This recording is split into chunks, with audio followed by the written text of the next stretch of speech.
How to sync presets across devices. First of all, open the Lightroom app on your device where your presets are saved. Make sure you are signed in with your Adobe account as this is required for syncing.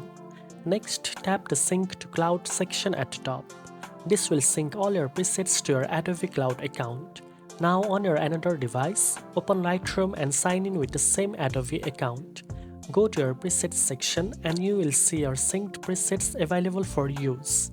Tap the preset to apply it to any photo, just like you do on your original device.